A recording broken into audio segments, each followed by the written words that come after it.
Baik, Assalamualaikum warahmatullahi wabarakatuh. Untuk materi kali ini, kita akan belajar pelajaran sistem dan instalasi tata udara. Jadi, pengampunya adalah saya, Arif Budi Hernawan.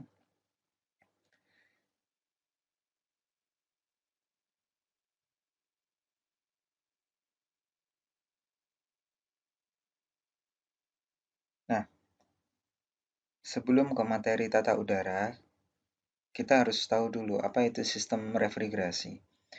Jadi, refrigerasi adalah bidang ilmu yang berkaitan dengan proses mendinginkan sesuatu dan mempertahankannya. Sistem refrigerasi berhubungan dengan multidisiplin keilmuan, jadi tidak hanya terkait dengan satu materi, tetapi terkait antara ilmu satu dan yang lainnya. Di antaranya adalah termodinamika, mekanika fluida, elektrikal, sistem kontrol, kimia, psikometrik, dan arsitektur. Nah, jenis-jenis sistem refrigerasi di sini dibagi menjadi dua.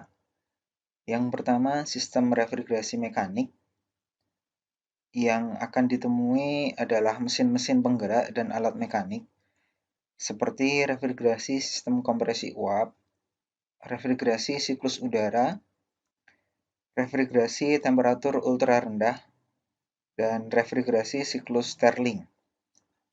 Yang kedua adalah sistem refrigerasi non-mekanik, di mana di sini tidak menggunakan mesin-mesin penggerak dan alat mekanik lain, seperti refrigerasi termoelektrik, refrigerasi absorpsi, refrigerasi steam jet, refrigerasi magnetik, heat pipe, dan termoakustik.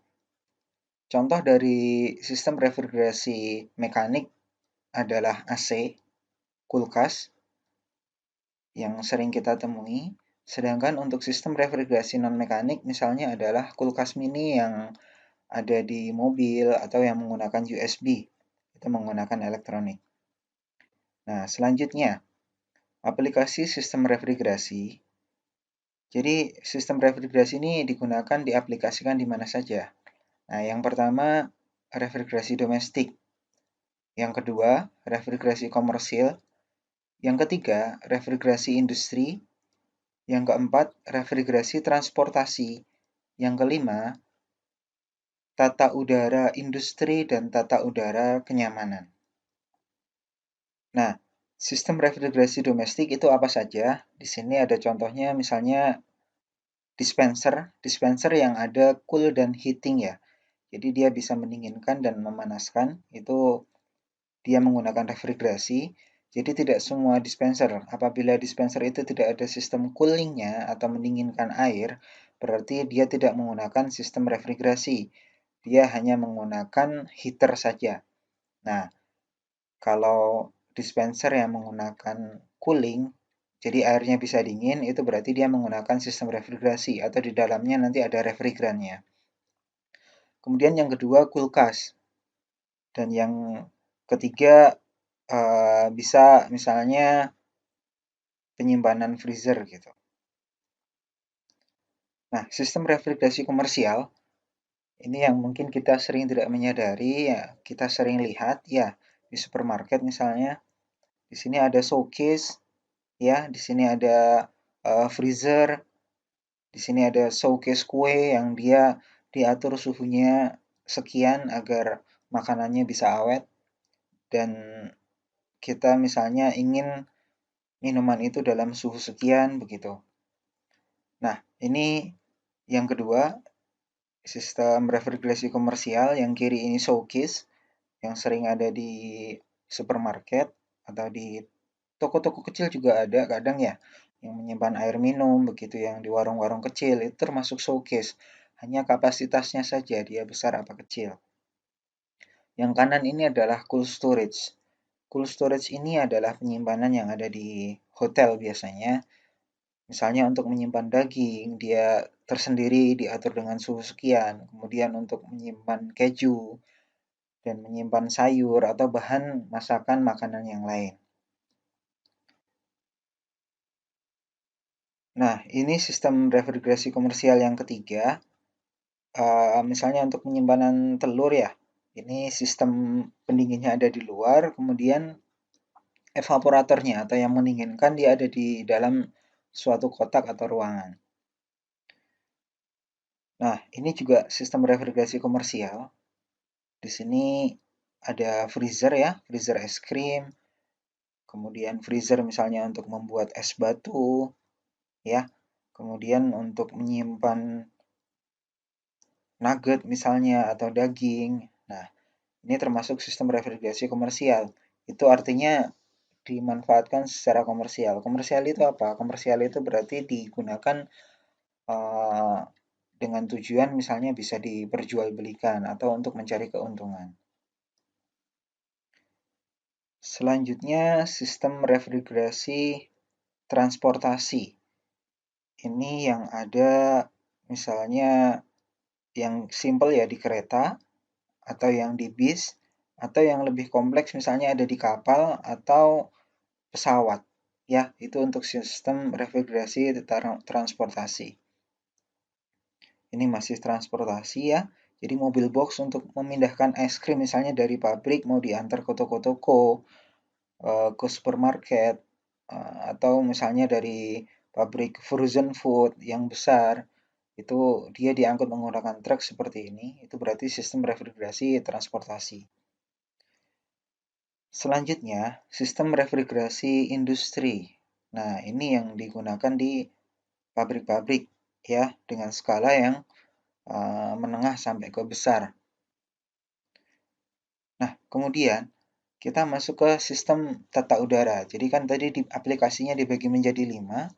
Ini yang kelima. Ini sistem tata udara. Tata udara itu berarti yang akan diatur adalah kondisi kenyamanan dari lingkungan, ya. Misalnya di sini di pergudangan, jadi udaranya diatur sedemikian rupa agar barang yang disimpan di sana itu kondisinya tetap baik. Atau yang di sebelah kanan ini misalnya ada di sebuah ruangan, auditorium, atau yang sering kita lihat misalnya ada di mall, kita merasakan nyaman di sana, jadi kondisinya itu suhunya sesuai, kita merasa nyaman, tidak lembab, tidak kering. Nah, itu adalah sistem tata udara.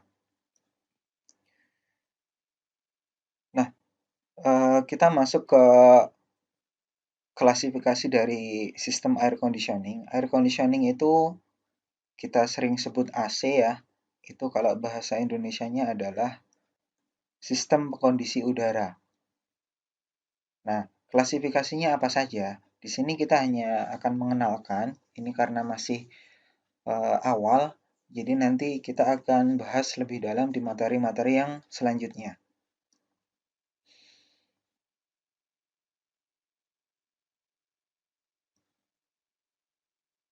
Jadi klasifikasinya AC itu ada yang pertama ekspansi langsung dan tidak langsung, yang kedua klasifikasi dengan media transfer panas, kemudian yang kedua klasifikasi dengan sistem refrigeran, sistem air atau sistem udara itu termasuk dengan media transfer panasnya apa ya?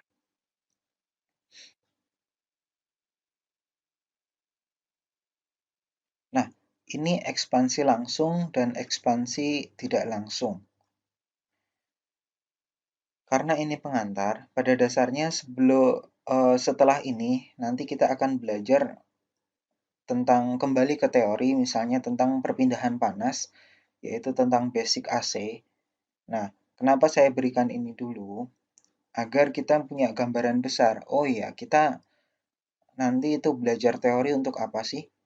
Nah, di sini kita belajar pemakaiannya secara langsung, di unit secara langsung. Yang pertama itu direct expansion.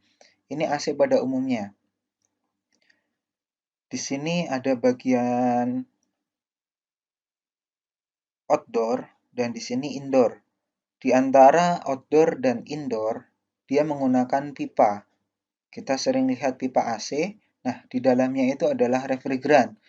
Refrigeran itu apa, Pak? Kalau di pasaran kita sering sebut dengan freon ya.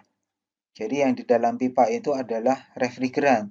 Dia mendinginkan langsung menggunakan refrigeran itu.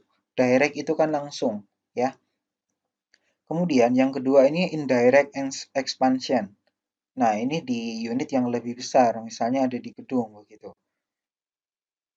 Bagian luar itulah yang mendinginkan. Nah, antara bagian dalam gedung dengan luar gedung itu yang disalurkan bisa air atau bisa udara. Jadi, sistem pendingin itu hanya mendinginkan udara atau air, kemudian udara atau air itu didistribusikan atau disalurkan ke dalam gedung menggunakan ducting-ducting. Misalnya kalau kita ke mall, di sana di mall kan ada kotak-kotak ya di parkiran itu yang besar-besar. Nah, itu adalah saluran udara yang sudah dingin misalnya. Saluran udara yang sudah dingin itulah dimasukkan ke mall, kemudian di dalam itu akan ada FCU atau fan coil unit. Yang kita sering lihat kalau di mall di situ ada pita-pita yang gerak itu adalah FCU ya. Nah, itu dingin.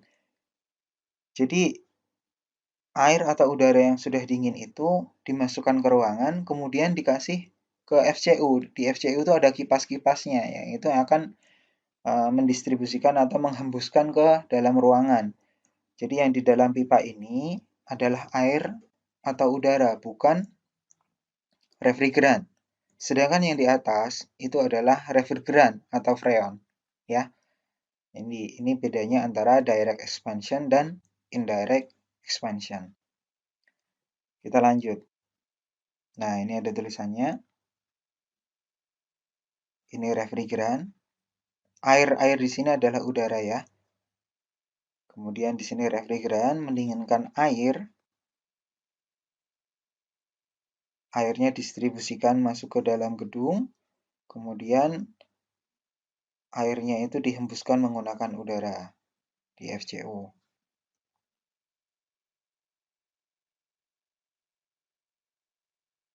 Ini klasifikasinya.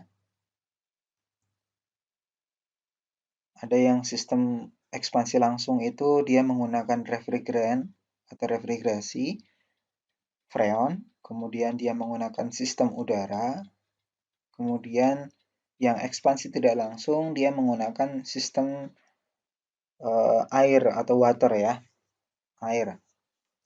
Ini media transfer panasnya. Nah, disinilah kita pentingnya nanti akan belajar mungkin di pertemuan selanjutnya tentang media transfer panas, kemudian tentang panas, kalor, energi. Karena apa? Karena itu yang penting di teknik pendingin, ya. Kita bekerja dengan multidisiplin ilmu. Jadi kita belajar tentang mesinnya, juga kita belajar tentang hal-hal yang mungkin secara kasat mata kita tidak lihat. Misalnya kalau panas, kita bisa ngerasain panas itu. Kita di dekat api, kita akan merasa panas. Nah, sedangkan kita sendiri nggak bisa melihat panas itu kayak gimana, ya kan? Nah, itu nanti akan kita pelajari.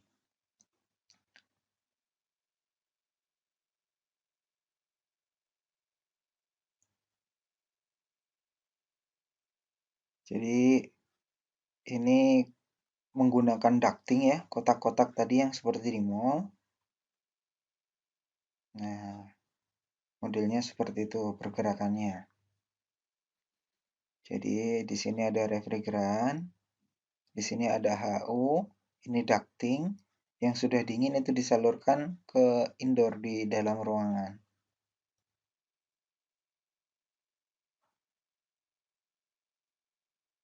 Oke, ini yang indirect ya. Nah, kalau yang ini menggunakan air, kita ulang. Jadi air didinginkan, kemudian di AHU, dikontrol untuk disalurkan.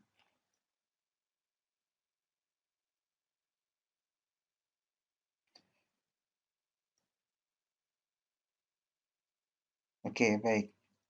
Yang kita sering lihat adalah ini indoor ya, AC split yang sering kita lihat di ruangan-ruangan.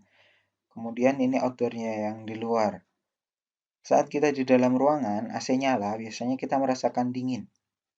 Kemudian kita misalnya keluar ruangan, Saat kita melewati outdoor unit atau outdoor AC, saat itu AC nyala, biasanya itu akan terasa panas. Ya, berarti di sana ada perpindahan. Seperti yang kita bilang tadi bahwa kita tidak bisa melihat panas, tetapi kita bisa merasakannya. Dan panas itu bisa diukur menggunakan alat ukur, yaitu menggunakan termometer. Jadi panas di dalam ruangan ini itu dipindahkan keluar dengan media refrigeran atau freon. Nah, sesampainya di luar, di outdoor unit, dia akan dibuang ke udara luar, ya. Jadi sistemnya itu muter. Bukan udara itu disedot, kemudian dikeluarkan melalui pipa keluar ya. Tetapi udara itu hanya sirkulasi mutar saja di dalam ruangan. Jadi udara itu akan naik ke bagian atas indoor, kemudian udara dinginnya keluar ke sini. Yang diambil di indoor unit adalah panasnya saja. Panas itu akan didistribusikan atau dikeluarkan pakai freon atau pakai refrigeran. Keluar unit, ya, di luar menggunakan fan atau kipas, dia akan dibuang. Makanya panasnya keluar ke sini. Nah, refrigeran yang dingin tadi, yang sudah dibuang panasnya, dia masuk kembali di pipa itu. Ya, kemudian berulang refrigeran di sini. Refrigerannya nanti akan berubah bentuk menjadi cair menjadi gas, gas menjadi cair. Itu akan kita bahas di materi-materi selanjutnya tentang siklus nanti ya. Kita hanya pengenalan awal saja. Nah, ini sistem split yang sering kita lihat, indoor-outdoor. Ini saya ambil dari materi Daikin ya, karena kita sudah kerjasama dengan PT Daikin. Selanjutnya, nah di sini multi-split. Multi-split ini outdoornya satu, tetapi dia bisa hubung ke beberapa indoor. Ya, bedanya dengan yang tadi, ini satu split, satu outdoor, satu indoor, satu outdoor. Sedangkan multi-split itu outdoornya satu, indoornya bisa dua. Jadi kita bisa ke kamar A, ke kamar B, begitu. Sedangkan outdoornya satu. Misalnya pemakaian di hotel. Atau di rumah-rumah juga sekarang sudah ada yang menggunakan seperti ini. Misalnya di kamar orang tuanya pakai indoor satu, kamar anaknya indoor satu, sedangkan outdoornya di luar biar ringkas hanya menggunakan satu. Itu disebut multi-split, AC multi-split. Ini VRV, ini yang di gedung. Biasanya ada di atas gedung itu, ini outdoornya seperti ini. Ya, ini produk Daikin. Nah, indoornya atau yang di dalam ruangannya bisa bentuknya bisa macam-macam. Ada yang seperti ini, seperti ini, seperti ini. Dia jadi di atas, dia bisa banyak ini indoornya, ya. Jadi penyalurannya bisa banyak. Bahkan bisa bentuknya bisa kaset juga yang kita ada di bengkel.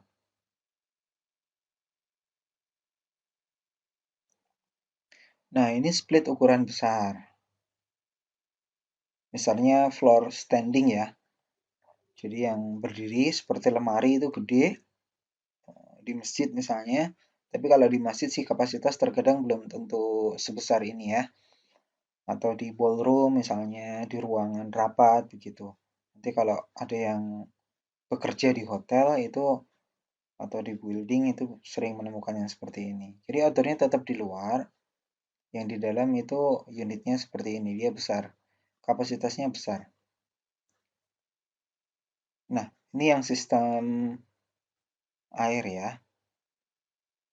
Air.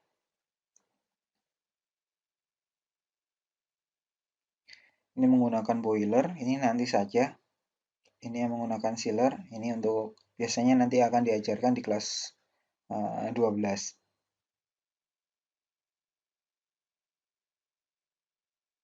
Nah, ini sistem air. Ini yang besar, chiller. Biasanya di gedung-gedung, ini FCU tadi, fan coil unit. Berarti ini adalah indirect expansion ya. Tidak langsung. Ini sistem udara. Jadi udara dingin yang disalurkan ke udara. Jadi, nah ini ada menggunakan ducting atau yang kotak-kotak. Itu nanti dimasukkan. Ini FCU juga nanti dimasukkan ke ruangan. Kemudian ini ada return ya. Return itu balik. Jadi udara yang di dalam itu yang sudah misalnya terkena suhu tubuh manusia itu akan disedot kembali. Dia return kembali.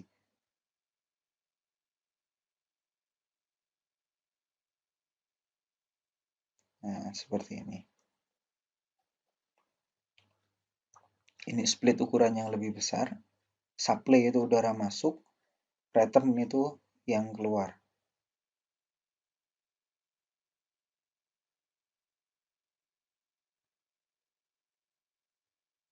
Nah, ini sealer, ini cooling tower ya. Mungkin kalau di hotel-hotel sering lihat. Ini AHU, Air Handling Unit, ini sealernya. Ini sealer yang berpendingin udara, yang sini sealer yang berpendingin air. Ini kalau kemarin di hotel yang besar harusnya lihat yang seperti ini. Baik, ini rangkumannya. Jadi direct expansion atau ekspansi langsung, ini indirect expansion atau ekspansi tidak langsung. Yang langsung itu mulai dari yang kecil, split, multi-split. Kemudian yang ini yang tipe rooftop, yang di sini VRV, yang ini split besar. Ya, ini sealer. Nah, ini sealer dan FCO. Ini biasanya di mall.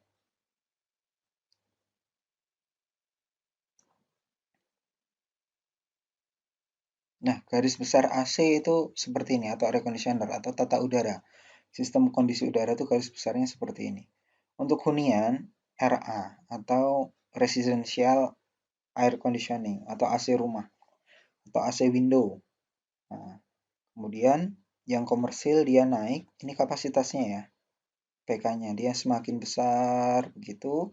Ini juga dari hunian komersil sampai ke gedung besar, jadi semakin ke kanan makin besar kapasitas AC-nya, PK-nya, horsepower-nya. Kemudian yang semakin ke atas berarti penggunaan ruangannya semakin besar. Nah, di sini ada multi split itu 2 sampai 5 horsepower, kemudian VRV itu 3 sampai 10 horsepower, RA unitary 3 sampai 12. Ini RA, VRV, Sky Air ini merek-merek dari Daikin ya. Kalau nanti di bahasa lebih umumnya ya biasanya ini disebut VRF. Itu kalau VRV itu disebutnya karena udah dipatenkan oleh Daikin. Kemudian ini Sky Air, AC kaset. Ini termasuk komersil, ini yang kita punya juga di bengkel. Kemudian ini rooftop, ini lebih besar 4 sampai 190 horsepower. Jadi kalau rumah itu cuma 1 sampai 4 PK horsepower, kalau yang rooftop atau yang gedung itu bisa sampai 190. Nah, untuk lebih besar lagi itu VRV. Yang lebih besar itu 8 sampai 60 horsepower ya. Lebih besar lagi sealer yang berpendingin air itu bisa sampai ke 3400 horsepower. Oke, baik, ini untuk materi pertama yang bisa disampaikan. Untuk selanjutnya, karena kita sudah belajar gambaran pemakaiannya di mana, jadi kita tahu bahwa penting untuk mengetahui tentang teori dasarnya, misalnya untuk panas, basic untuk tekanan, horsepower itu apa, ya kan? Nah, itu akan kita pelajari di ya materi yang selanjutnya. Oke, baik. Sekian yang bisa saya sampaikan. Saya akhiri. Assalamualaikum warahmatullahi wabarakatuh.